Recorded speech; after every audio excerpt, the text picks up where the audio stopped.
哎呦，这个车的起伏你们看一下，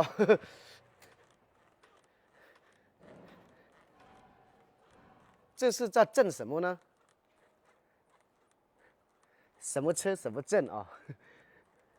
当我们车辆在颠簸路面的时候，听到后面咚咚咚咚的响，是来自哪里？给大家看一下啊。97年的V33全车已经准备好了，昨天开出去试车就发现后面咚咚咚咚咚的响，整个底盘胶套减震我全部换完掉了，后面才发现是这里响。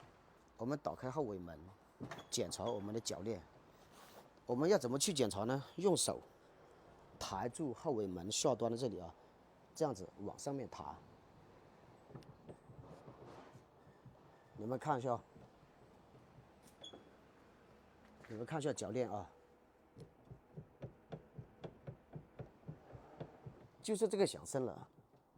然后你们看一下我的车身，我这样子的轻轻抬后尾门，这个车身就起伏了。我们的减震有多好用，老铁们，那个氮气双向减震，成年车世界专供版本的。铰链这里已经磨损严重了，它里面的那个销子啊已经磨损了，看这些磨损的铁锈。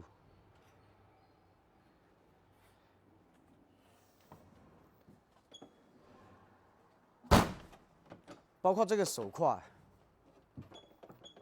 当这里的手扣有磨损的时候，它和里面的手块它扣不住，也会响。所以呢，这次的更换我是连那个铰链、手扣一起更换。看一下我们的铰链，顺便给大家瞟上一眼内饰啊，准备的怎么样？下期再给你们做出一个详细的介绍，关于这个车。手上有2个呢，这里有一个，那里头还有一个啊。2个车都是手动挡平顶直腰，97年的V33。下期给你们介绍这2个车，看一下那个铰链。发的这么多，这期是另外一个车的。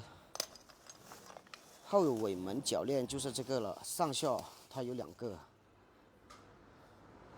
这样子，它是一个合页的，这个装上去以后它就不会响了。下面的是这个，就是这一套了。装在车上，待会开始更换。后尾门的承重是很重的，因为它有这个备胎固定在这个后门上，时间久了后会导致了后尾门的下坠，所以呢，它对于这个铰链损伤的影响是很大的。其他门我们也是这样子的检查的啊，也是把门打开，然后我们轻抬这个车门，看看有没有异响，有没有松动。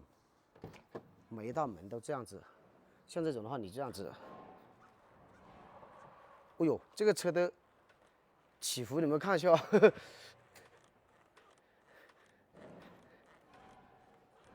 这是在震什么呢？什么车什么震啊？那个，好，你先走哈，我喊他调过来。本地粉丝老铁又到了，他和我们买的那个黑金刚，今天下午安排过户。好了，老铁们，这边就不和大家说了，接待一下粉丝啊。我是成林车世界，只专注山林猎豹、纯硬派市区越野，普通话不标准。我们下期再见，拜拜。